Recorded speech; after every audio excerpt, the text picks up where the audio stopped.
Hear it. You are listening to Bras, Panties, and Sports. I'm Spitface.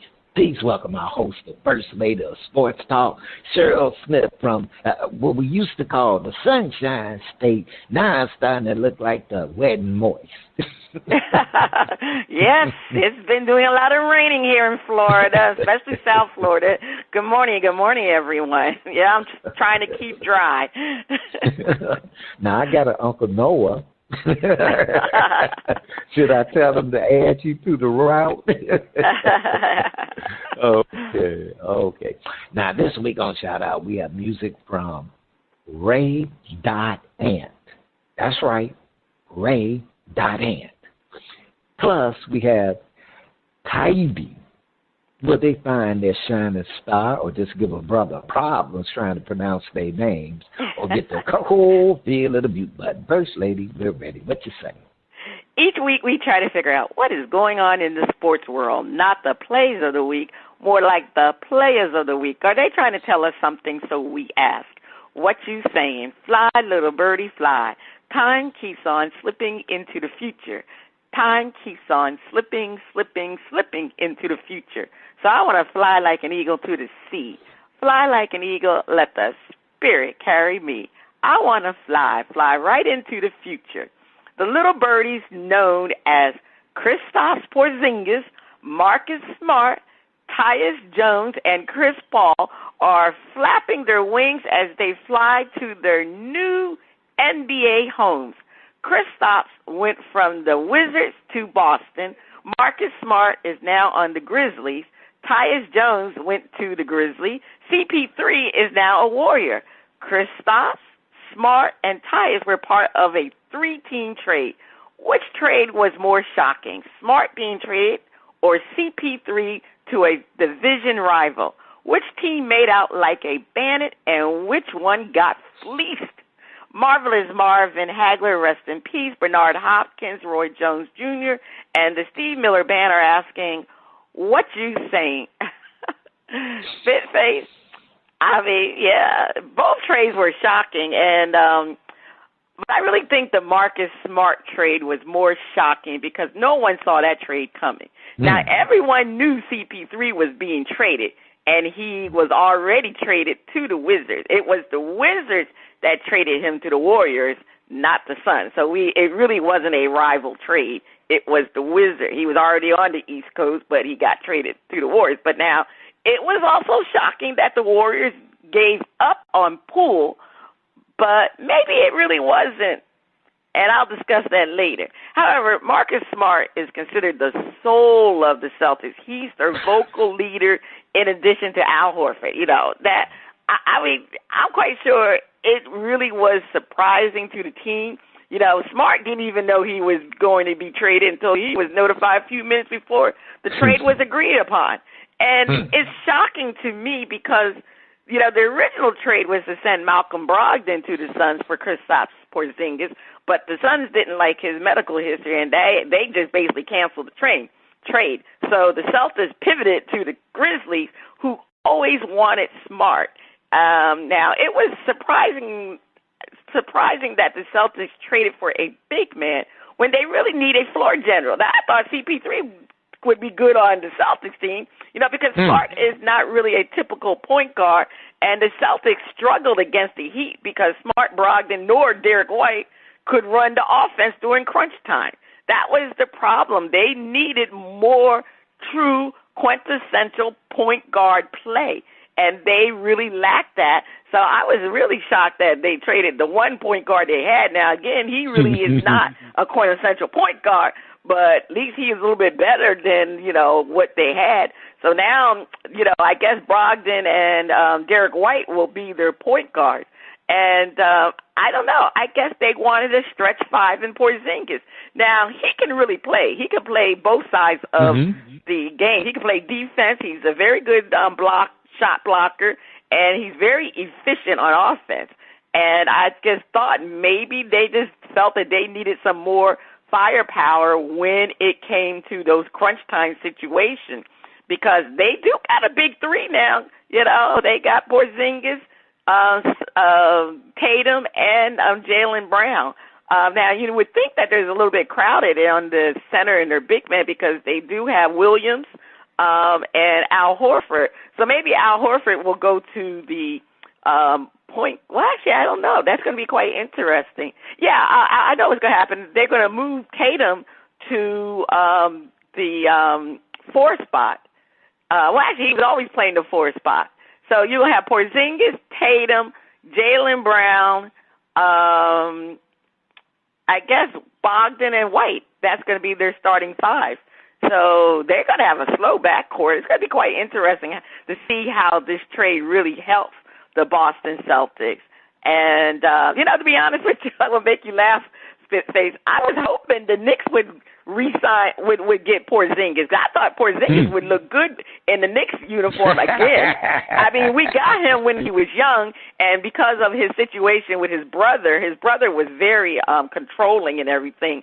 He really fell out of favor in the Knicks organization, but I really thought it would be good because right now, to me, the Knicks really do not have a scoring center. So I really was hoping that they would get Porzingis. There was some talks about Porzingis coming back to the Knicks. But anyway, the Celtics decided they were going to get him.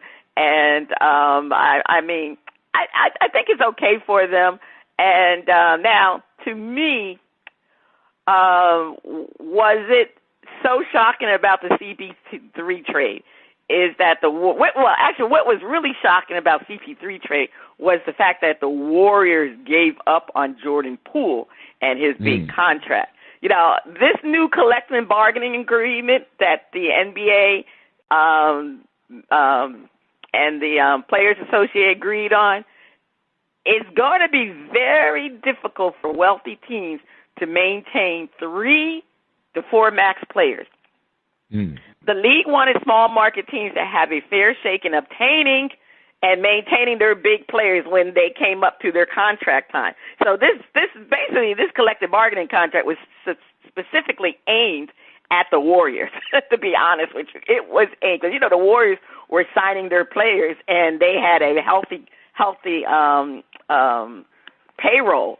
And then think about it. When you think about this trade, they traded CP3 and gave up Jordan Poole, and they had to attach 2 first-round picks to make the trade. That's how outrageous the trade was. I mean, like I said, I still think Mark's smart trade was the most shocking, but it was shocking not because CP3 was going to the Warriors. It's shocking that they had to give up Jordan Poole, who was a promising new star, and they had to attach 2 first-round picks in order to trade him. That's really outrageous to me. And, to me, the fact that they traded Poole now signifies that the Warriors will keep their core team together, and they will more than likely re-sign Draymond Green. Even I know you don't think so, Spitface, but I think they are going to re-sign him. Because, to me, if they're not going to re-sign him, why give up Poole and get CP3? Now, that's the whole thing. Now, yeah, the Warriors have played with point guards. Everybody thinks because Steph is the point guard, but Steph has always been the off guard, too, in their championship seasons when they had Sean Livingston, Iguodala used to be the point guard. Sometimes they would run through the offense through him. I'm trying to think. They had another person. Oh, yeah, Jarrett Jack. They always had point guards there, and Steph was always maybe the second play the two, which is the shooting guard. So, it was kind of shocking, but we'll see. But I think the Wizards, to me, made out like a bandit, and let me explain why. Okay, they made out a bandit with the CP3 trade, obviously, because of the fact that they got Jordan Poole. But the Bradley Beal trade, they gave up, they had no control over Bradley Beal's trade. And let me explain the reason why, because he had a no-trade contract. So they had to trade Bradley Beal where he wanted to go. So when you have a no-trade clause, you are first of all, I don't even know why teams give people no-trade clause, because you hold yourself hostage with that player. And they basically had to put Bradley Beal where he wanted to be. And fortunately for them, they got a lot out of the Bradley Beal trade. I mean, they got Larry Shamet. They got the draft rights to Bilal Coulibaly. He was picked number 7. They got the Suns. Now, this is how many second-round picks they got from the Suns. They got a second-round pick in 2024, 2025, 2026, 2027, and 2030. That's second-round picks. And they got first-round pick swaps in 2024, 2026, 2028, and 2030. And they also got hard, cold cash. They got $3.5 million. Back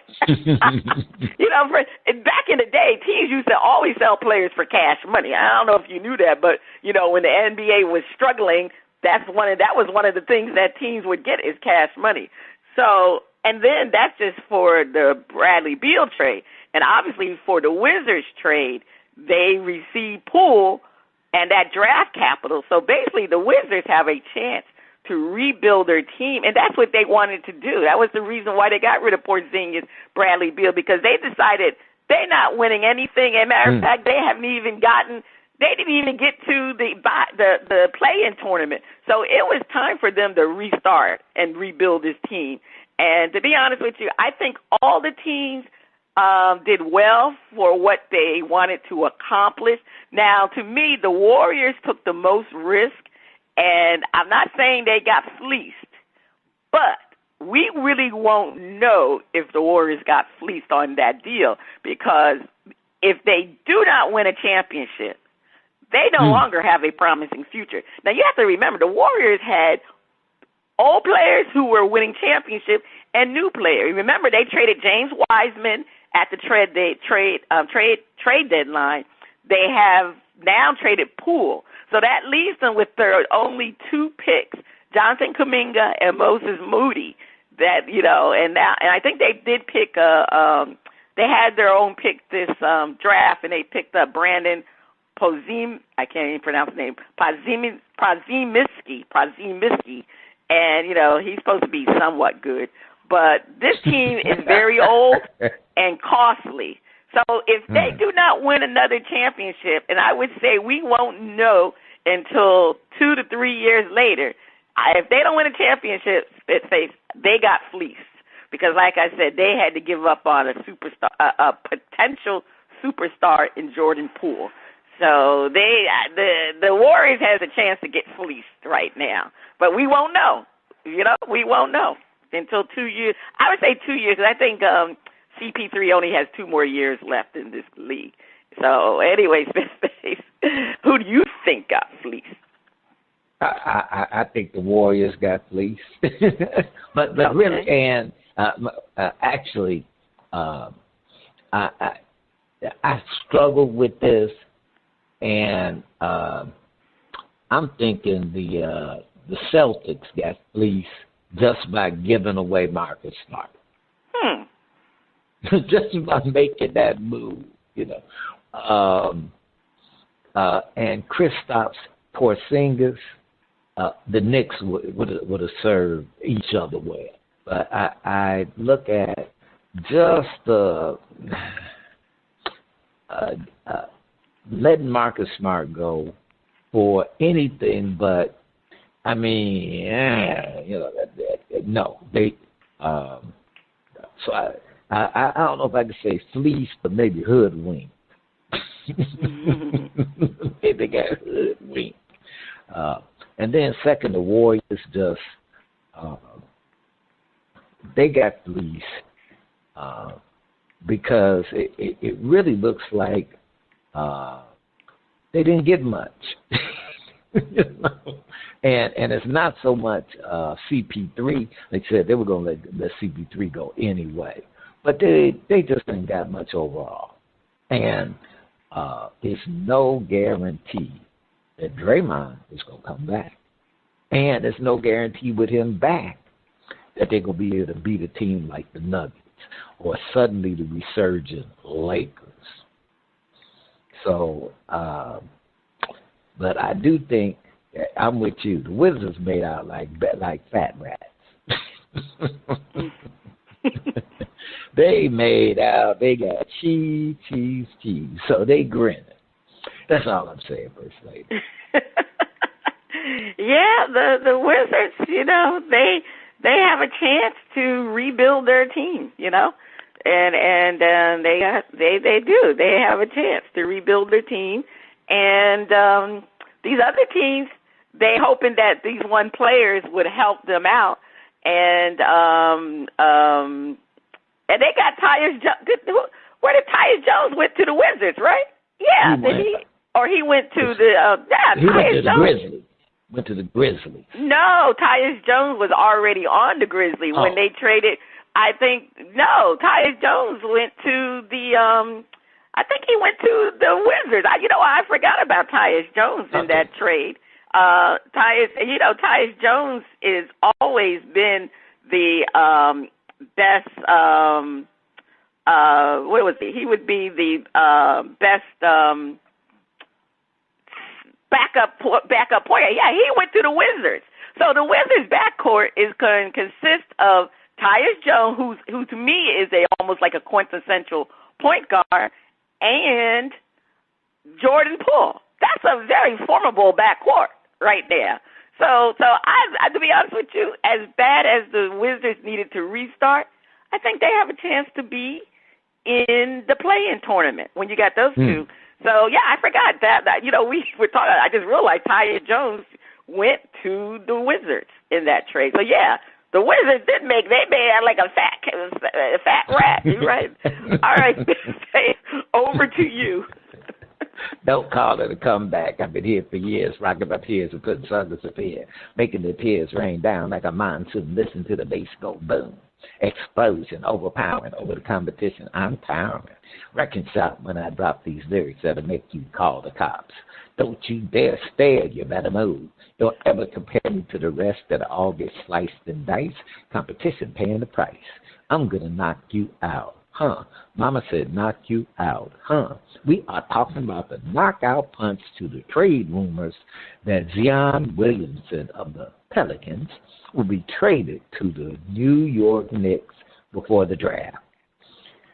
The Knicks are desperate for a superstar, have a boatload of future first-round picks at their disposal, and have an all-star forward in Julius Randle, who's fallen out of favor with the fans. Randle and Williamson work as a one-for-one match in terms of salary, and the Knicks could have thrown in a couple of future first-round picks without emptying their assets coffers. That would give them the flexibility to turn around and make a second trade to the roster. A trade to New York would pair Williamson with his college teammate, R.J. Barrett, and allow him to play in a high-profile market. The Knicks will be making a sizable bet on Williamson staying healthy and realizing his potential. While he's far from a perfect star, Randle has been the Knicks' best player since Melo prime and helped take them to the second round of the playoffs this year. Given Zion has only been available to the Pelicans 36% of the games since 2019, would the Knicks have knocked themselves out trading for Zion? Leroy Satchel Page, Walter Buck Leonard, and James Cool Papa Bell are asking, what you saying? First Lady, I could see Zion doing his thing up in Gotham City. I could just see him, just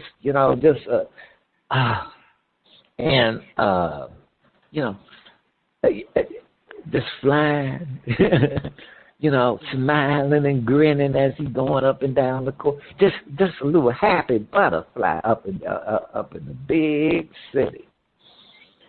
And I had to look at it, and there is a player out west, and I remember some terms being attributed to him. Now, there's a show that I watch, and on Fridays, they have what they call Fallback Fridays. And on Fallback Fridays, they bring up something that should fall back, like it's been overused or whatever, it should fall back. sports columnists and writers and opinionators and prognostic folks and all of that, please stop saying a transformational player. Generation. Once in a generation. It just seems like y'all look for the next neat little platitude that can be thrown out there. And it's like, wait just a minute. How your future is going to unfold in the NBA and whether you all that, I think of players, the balls, here, transfer. Look, you don't know if they're going to be booty crap. Not saying they don't have skills, but all overhype and overrate. Now, some of us deserve, but some of it, y'all have just got, okay, great. Is it going to sprout wings? And that's how I feel about Mr. Williamson. Now, I was mentioning a player out west, plays for, I think, the Los Angeles Lakers. And he has a nickname called Street Clothes. Well, I'm like, Knicks, that's the reality. You get him, he going to be in street clothes more than he going to be on the court. So all that talent and being able to blossom, the odds say he ain't going to last long. Now, you might be lucky and get him in that 1-2 years where he coming strong. That might be enough to, take y'all to the, promised land. But the reality, 36% of the games, the trend is not your friend. First Lady, what you saying? Oh, my goodness. Okay. Zion Williamson was a sure bet Hall of Fame player. He's been coming under really heavy scrutiny for his desire to play basketball because he doesn't try to maintain his weight or his body. I mean, think about it. Like you said, he's played 36% of the Pelican games. That's only 114 games in 4 seasons. Now, of course, he didn't play the entire 21-22 season because of a foot injury. The question is, should the Knicks obtain Zion in a trade? This one is tough for me, Spitface, because I hate to see the Knicks give up their draft capital for a budding superstar that has serious health injuries. I'm not sure, if I had mentioned, I can't remember if I mentioned it on this show or before I just spoke to some of my basketball friends. I just didn't think Zion will not be in the league for a long time because his body is not conducive to the way he plays in the NBA grind. His weight and muscle mass puts too much pressure on his knees. He's always going to have health issues. Now, to be honest with you, some of those health issues I think are the Pelicans' issue. I'm not sure if you remember, Spitface, when the Pelicans used to share their same medical and physical therapy team with the football team, and it was obvious that they cater more to the football side. Now, I believe they no longer share staff anymore because I think that was one of the things when David Griffin came in to be the Pelicans VP of basketball operation. He wanted separate staff. He wanted to have a true NBA staff. And I don't know if Zion believes in that staff because if you remember when he had a foot injury, he was away from the team. He went to Portland to train and recuperate and to heal from his injury. He really wasn't even in contact with the Pelican staff. So I bring this up because I just don't think the Knicks should trade for Zion. He's too much of a health risk. And the fact that he only played 114 games in 4 seasons, that's ridiculous. His season is 82 games. I mean, that's a lot of games that this man didn't play. I mean, of course, when he plays, he's a dynamic player, but I just don't see anything changing because as you get older, those knees are going to get worse. And I can't remember the player that the it was the San Antonio Spurs. He had the same issues Zion had. Ralph His Sampson? body. No, not Ralph Sampson. No. He was I can't think of his name right. He reminds me so much of I'll find his name later, but it just came to my mind. He reminds me so much of Zion because they had the similar body type, and his knees were bone on bone. And that's what's going to happen to Zion because that weight and he does. You remember he dunks a lot. A lot of his game is power. So you keep pounding on them knees. I don't want the Knicks to give up their draft capital for Zion. I mean, we need a superstar. We didn't pass on Donovan Mitchell. I understand they're trying to get Paul George. Paul George is, I just don't think Paul George is in the same time zone that the Knicks young players are. But still, he's another person that's been injured a lot too, Paul George. So I just think the Knicks need to wait. Zion was. Everybody thought Zion was coming to the Knicks in the 2019 draft. Unfortunately, the ping balls didn't fall the right way. We ended up with the third best player in that draft. That would be R.J. Barrett. To me, he's looking like the best player to consider Zion and Ja Morant's issues. I don't care what you say. Even though Zion had one good season, he made it to an All-NBA team. I believe he was All-NBA, and he made it to the All-Star game. But, R.J. hasn't done all that. But at least R.J.'s been playing. Availability is the best thing, and Zion hasn't been available. And John is not going to be available this year. And then he's been such a problem off the court. So, like I said, really, the Knicks look like they did quite well with R.J. Barrett. There's an upside with R.J. Barrett. Yeah, and he's actually improving every year. Exactly, exactly, and we haven't seen the best of R.J. Barrett, even though I'm quite sure the Knicks will eventually trade him for if a superstar becomes available.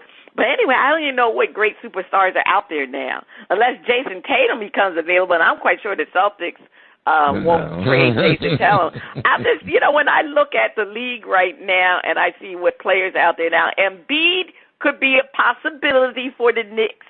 So that's why I said I would rather have Embiid, even though he's had health issues too, but not like Zion. I just don't think Zion, I just think the Knicks need to pass and wait for that next big superstar that wants to play in New York City, because Zion is not going to have longevity in this league because of his weight and body type.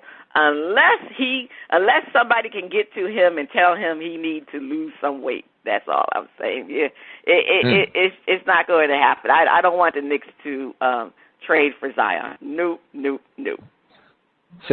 Show Zion before and after pictures of Charles Barkley.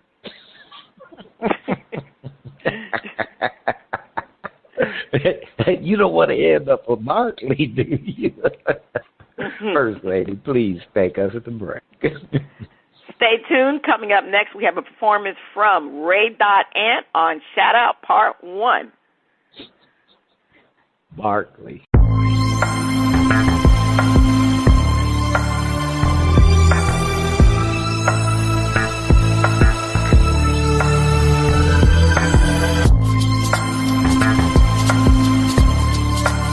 Welcome back. The music flows in from around the globe to get a shout out from the panel. First Lady, I can't wait to hear the music from Rey.Ant. No, not Ray.com. Rey.Ant. On Shout Out, we feature new independent artists who are looking to find their shining star. If we like what we hear, we'll give the track a shout out. If we don't like it, we hit the mute. Today we are featuring Rey.Ant from Norcross, Georgia. They say Anthony Bryant, a.k.a. Rey.Ant, is a singer-songwriter who used to sit in his mother's living room just listening to love ballads as a preteen. As a child, he used to have a broom pretending to be like Stevie Wonder. All right, DJ, let's hear the one.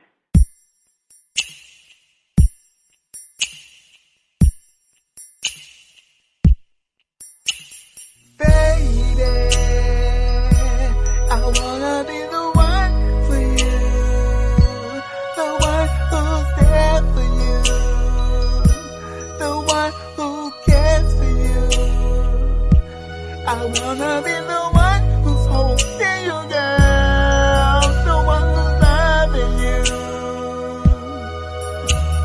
kissing you,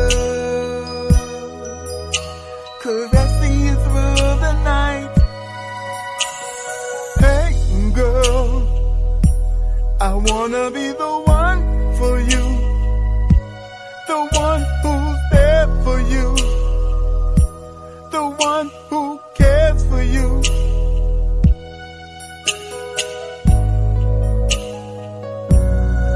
The one who's holding you,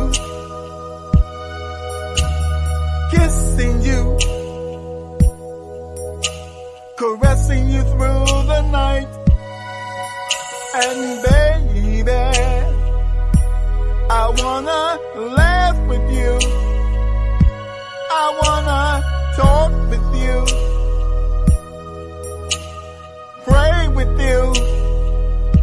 I wanna be the one you miss, the one you kiss, the one you love.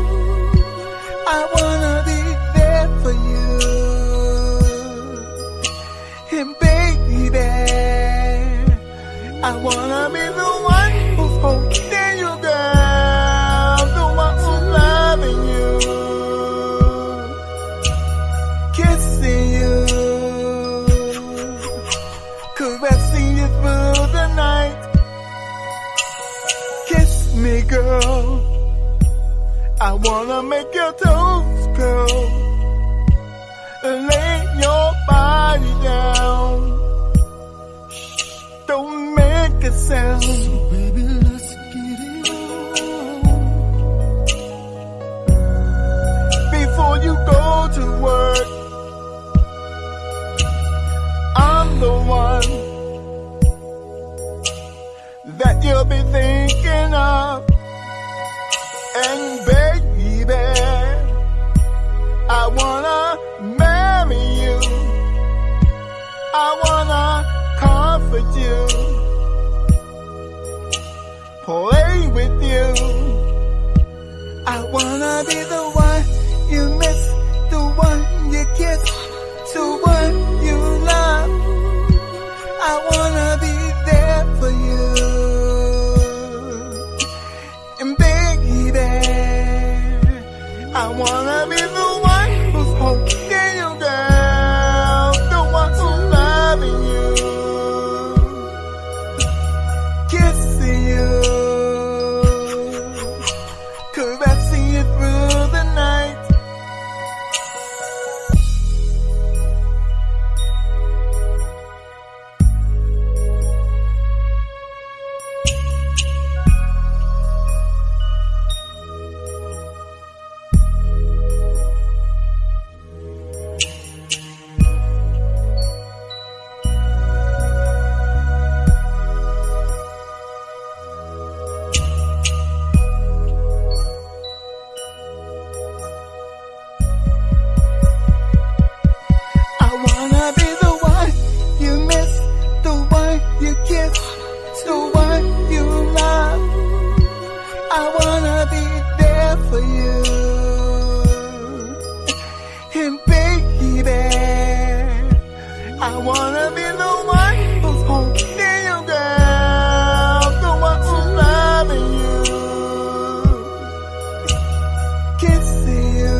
Now, this is what I'm going to say about Rey.Ant.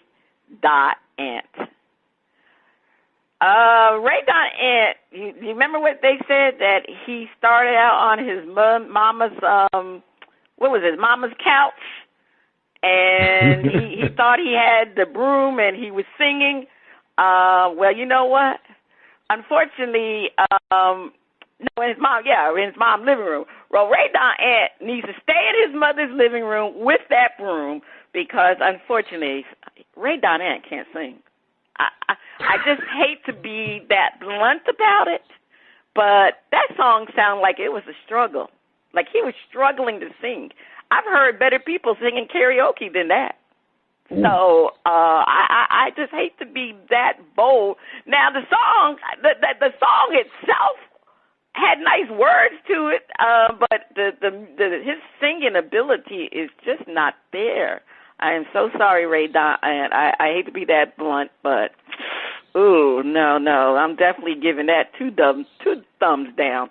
All right, Spitface, you giving it a thumbs up, or you shouting it out, or you hitting the mute button? I said thumbs down and the mute button. Rey.Ant, I like a good love ballad. Luther Vandross, Stevie Wonder, go back to Brian McKnight. I'm a touchy-feely kind of guy. But I know that trying to sing those words, instead of endearing the lady to me, it would scare her ass away. Well, I stay in my lane. Now, I might repeat the words, like say a lyric, but I don't even try to sing it. I just say the words because usually they know the song anyway, so they don't, look, you had enough sense not to scare me away trying to sing. Now, Rey.Ant, now I understand why you're doing a Rey.Ant. Because you trying to be undercover. I see why you Anthony Bryant, a.k.a. Rey.Ant. All right, if you like what you heard from Rey.Ant, check him out at Rey.Ant, that's REYANT.org, and the Old Grumpy Radio Network. On part 2 of Shout Out, we will feature a track from Tiaybe. Oh, First Lady, I'm sorry. Rey.Ant got you so confused. You just took my part. But anyway, that's okay. So I'll just take over for now. Is that the sound of our favorite underwater friend? Now, you know what? Flipper didn't like that music either because Flipper is way underwater. He was hiding from that music from Rey.Ant. It's time for Flip It.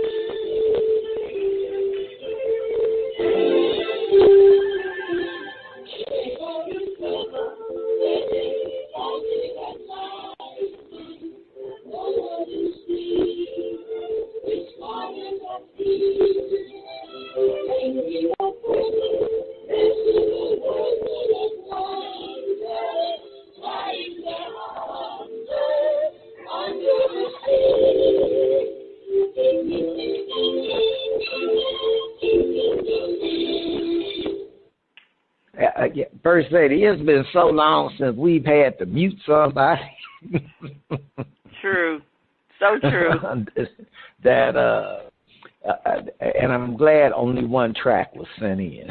But it's time for Flip It, where our hosts have been appointed, then flip the script and defend the opposing view.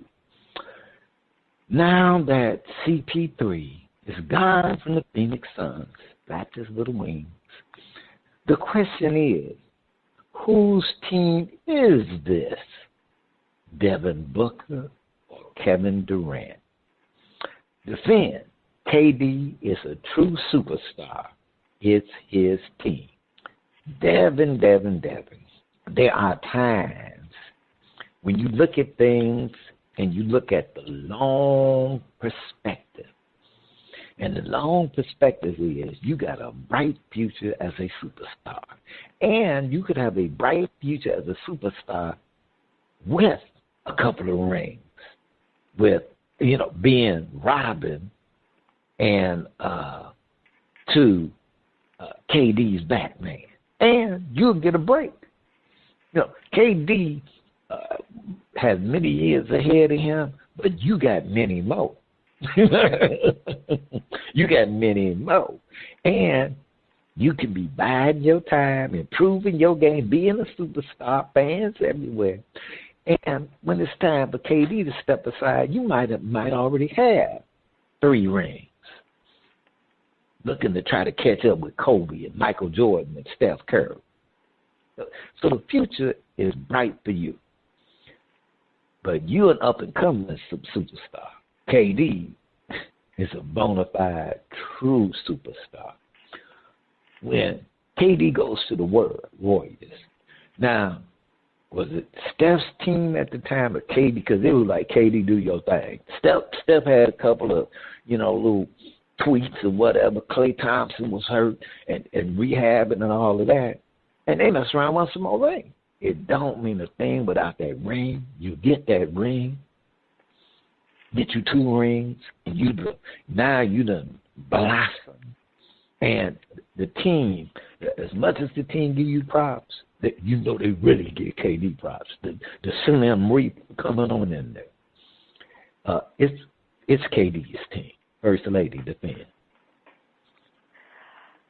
Yeah, KD will always be the number 1 player on any team. I don't even care if Devin Booker or Bradley Beal are on that team. KD is the most talented sharpshooter, and according to him, he's still the best player in the world. Now, Devin is younger, but KD is more seasoned, and he's a sniper. And if you need a basket, who you going to? Who you going to go to, Devin Booker or KD? No, you're going to KD, not Devin. That's why KD is the true superstar. Like you said, Spitface, Devin Booker, he's young, he's a budding superstar, but KD is a superstar. He's been a superstar in this league since he came in the league, from the time that he took OKC to the finals. I mean, Kevin Durant has 2 championship rings. He even went to the Golden State Warriors and won 2 rings with the Warriors. Yeah, Steph was on that team, but guess what? Who was the best player on that team? It wasn't Steph. It was KD. He won the MVP. He would have won a 3rd ring with the Warriors if he had not gotten injured. So KD is the man. KD, like I said, he's the best he's a good 2-way player. Now, that's one thing. KD is a better overall defensive player than Booker. He is a true 2-way player. Devin still has a lot to learn, but KD doesn't have anything to learn because KD is the superstar of the Suns. All right, well, we're going to flip it. Defend. Devin Booker is still a young superstar and commands the team. It's his team. KD, there are very few teams that KD could go to where he, as far as the best player on the team, he's not going to be the best player on the team. It's just like, very few teams, he's not going to be the best player. He's going to be the best player for the Suns. But KD and leadership have never really been said together too often. And KD has his own way of being leader, but it's just not like that. KD wants somebody else in that role, so that he's free to do his thing. He ain't greedy. He just take care of the needy. But Devin has proven when CP3 ain't around that he will command that team. The team loves him. The team gets along with him. And KD will defer to Devin. So he's young, but he owns that team. First Lady, defend. The Suns, this is Devin Booker's team. The Suns found that out during this past playoff. It was Devin Booker that ran the team. I mean, don't you know that's the reason why they got rid of CP3? They saw that Devin Booker could be the point guard and the shooting guard. He's their best facilitator on the team, even better than Kevin Durant. I mean, Durant is great. Like you said, on any other given team, Durant would be that number one player, but not with the Suns. I mean, come on now. Devin Booker is the face of the Suns. He's the face of the Suns. I mean, can you believe Devin Booker is only 26 years old and he's been in the league? Listen to this. Since 2015. He was drafted in 2015. And I mean, he was drafted as an 18-year-old. So that shows you how young he came into this league. And it took him a while, but the man has arrived. Devin Booker is the superstar.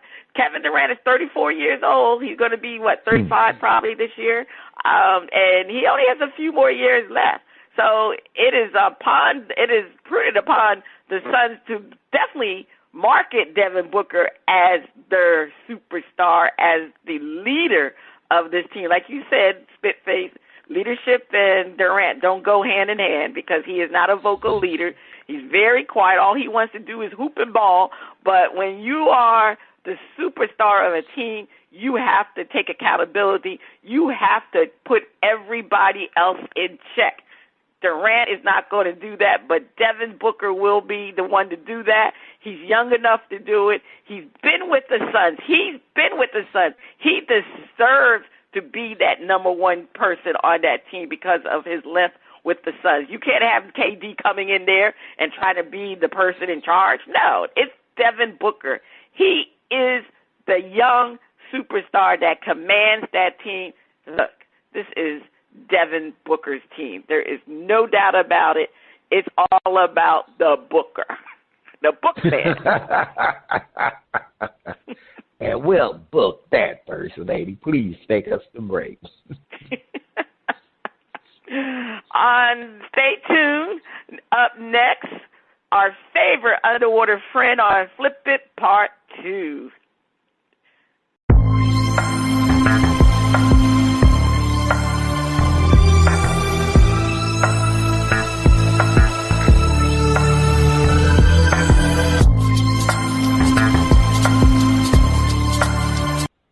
Welcome back. You are still listening to Bras, Panties, and Sports. All right, it's time for butt kicking. Butt kicking is back, and we are wondering about a proposed cage match between Elon Musk and Mark Zuckerberg. Apparently, they have both agreed to go mano-mano, and the UFC is interested in hosting. Is this a case of billionaires gone wild? Would anyone pay to see Elon and Mark go at it? Mark has been studying jiu-jitsu. Does he have the competitive edge? Spitface, are you ready to break out the popcorn? Where is my Orville Redenbacher? Where is my Orville Redenbacher? I want the extra buttery too, because I'll put it like this.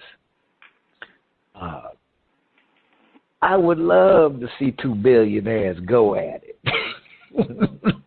and see which one come out on top, And I might put $5 to $10 to check it out, And I do think that Mark, I kind of think Mark will whoop Elon's butt. I really do. Elon don't look like he in no kind of shape, but Mark, Mark's kind of a slim guy, but you can kind of tell he's been taking care of himself. Elon been eating them butter biscuits. And, I got reports. He's been eating the butter biscuits, cookies, extra rich chocolate cake with ice cream on the side. So I don't get that Elon is going to, let's say, be dedicated to the preparation for the situation. So I think he's gonna come in there, you know, slacking, and Mark will just whoop that ass. You know? And to be able to see a billionaire go down, break out the popcorn. Break out the popcorn. Now, First Lady, I know you get pay-per-view for free. You tuning in? You know, because it's so ridiculous, I probably will tune in because I know people are going to be talking about it. So yes, I am going to tune in if that fight goes down. But, man, oh, man, you know, you got other people fighting each other, so why not? Why not? Let's see Elon Musk and Mark Zuckerberg. Okay, I know. But anyway, I'm going to think they're going to quit after the first bloody nose. Somebody will go down anyway. All right. It's time for our favorite underwater friend. It's time for Flip It Part 2. In every NBA offseason, teams have to make some tough decisions, and it looks like the Warriors are no different, especially concerning Draymond Green, who wants a $100 million contract. If Draymond sticks to that amount, is it bye-bye time for Green? Panel defend. $100 million for a player who's not a spring chicken anymore? Is it a bit much? Bye, Birdie. Spit-face defend. Draymond, the Warriors will bend over backwards to get you. But $100 million in a league where they have guaranteed contracts and the way the NBA is tightening the rules for aggressive-type players, the talent is there, but will the style work anymore? Also, you are not a young spring birdie anymore. Now, you're going to get max money, but the Warriors are paying $100 million for you. You are.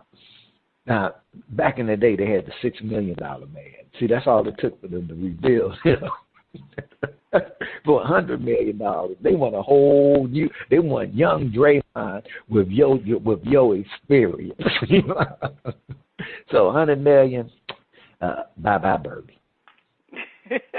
$100 million, bye Birdie. Yes, yeah. I mean, $100 million for Draymond Green. Come on, Draymond. You got to come down on that price a little bit. This is why Bob Myers resigned. He knew he had to make some tough decisions, and he did not want to be the president of basketball operations that would not give Draymond $100 million. And that's why he left. Do you think he wanted to get rid of Jordan Poole too? So he left that up to the new person in charge, Michael Dunleavy Jr. And he's, I don't even know if he's going to give Draymond $100 million. I mean, Draymond still thinks he's $100 million player, but this man is old now, you know, and he's not really talented. He is their glue. He is their soul of the team. So that's what you have to look at. Do you value what he brings to the table as the reason to give him $100 million? Now, I know Joe Lacob got some deep pockets, but let me tell you something. Those are some real deep pockets because I don't think even Joe Lacob wants to pay Draymond Green $100 million. So, unfortunately, Draymond, it will be bye Birdie. All right, this is Flip It. Let's flip the script. Steph and Clay are darlings of the Warriors, but Draymond is the big dog rough rider. They'll find a way to pay. Spit, face, defend. It don't mean a thing without the ring. And Draymond has 3. He is the core of the big 3. He's the big guy. He's the one that's gonna rough it up, mix it up, and when things get tight and they bumping and grinding on Steph and Clay, he the one that opens it up. They need to pay him. and they will find a way to get that $100 million in his hands. They are coming up against, they're in the West, and right now the reigning champ of the league is in the West. And what do they have? Big men. The resurgent Lakers, what do they have? Big men. They need that experienced big man who's got championship experience. And $100 million, you're getting them cheap. That's all I'm saying, First Lady. Yeah, he is a rough rider. Draymond is the glue guy for the Warriors. They don't succeed without Draymond Green. And it's been well discussed. I mean, Clay, Steph, even Kerr wants Draymond back. And let's face it, if you remember when Draymond was suspended for that Cavaliers game, what happened? They lost the game. And, well, actually, no, I think they won the game, but the Cavaliers came back, and Draymond wasn't there. And that's how important he is. I mean, they traded their young, budding star in Jordan Poole in order to re-sign Draymond Green. And that just shows you how they feel about Draymond Green. And Joe Lincoln and them are getting ready to have to pay a lot of money under this new bargaining agreement to keep Draymond, but they don't care because they realize that they need to keep the core together especially because remember, they have that beautiful arena, and if they don't got this core together, they really will lose money because the fans are going to stop coming. So, I mean, they need to continue to be the Warriors, the Dubs. And the only way they can be the Dubs, they got to have Draymond Green. So it's a wrap. I mean, like I said, when they got rid of Jordan Poole, that was the signal to everybody in the league. I don't care if the Lakers think that they can get Draymond and trade for Draymond. They're not trading Draymond. They are going to re-sign their big dog Rough Rider. All right, Spitface, please take us to break. Oh. On the other side of the break, we have a performance from Tiaybe on Shout Out Part 2. Please stay tuned.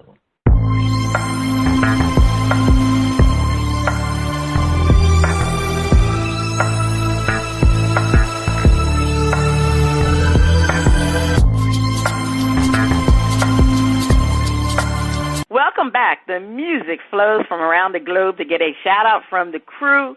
Spitface, over to you. First Lady, we have a performance from Tiaybe out of Chicago. They say Tiaybe creates jazz with a pop flavor. DJ, let's hear the title song from his new album, Too Much Is Never Enough.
2011. She got tired of catching hell, believing a fairy tale.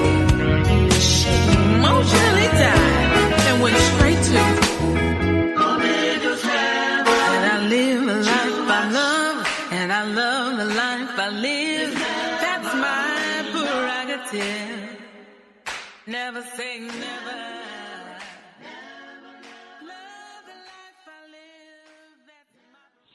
That was Too Much Is Never Enough.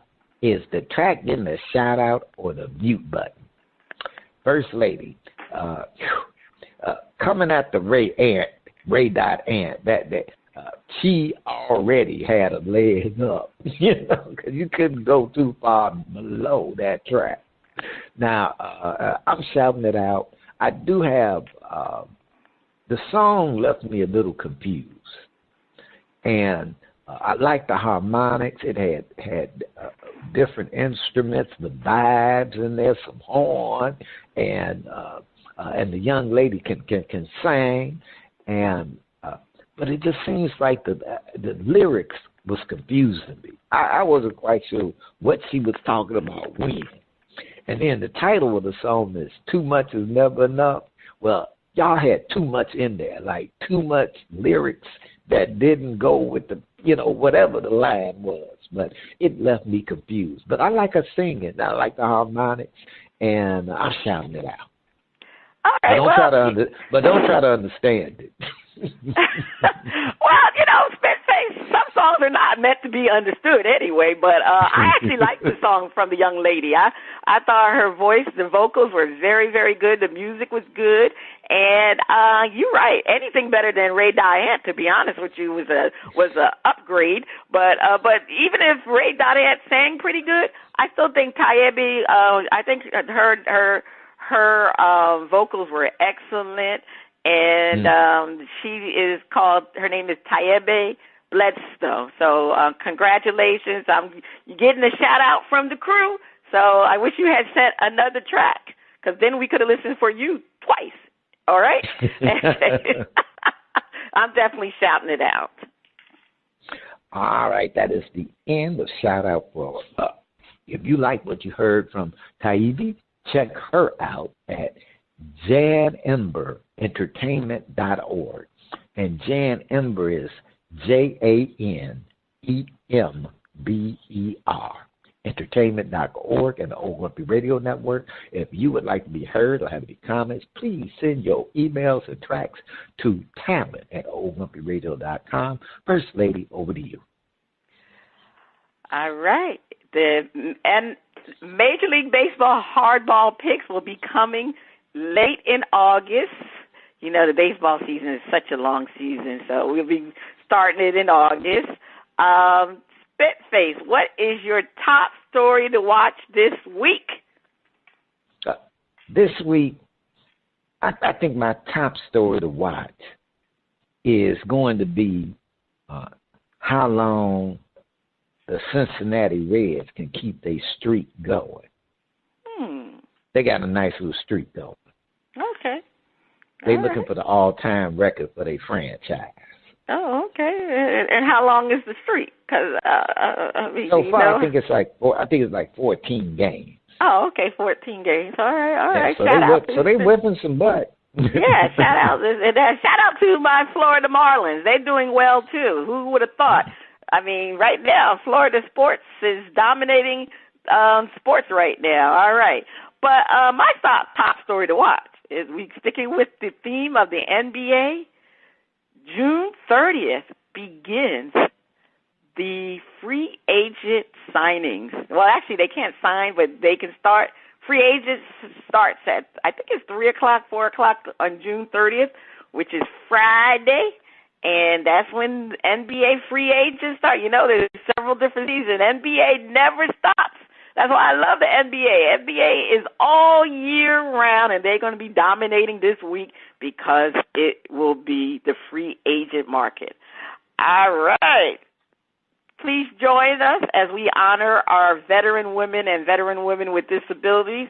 To learn more, please visit honorourveteranwomen.com. That's honorourveteranwomen.com. Check out our current and previous episodes at Panties and Sports.com and our Facebook page at BP and Sports. This is Cheryl Smith, the First Lady of Sports Talk, and Spitface. You have been listening to Bras, Panties, and Sports.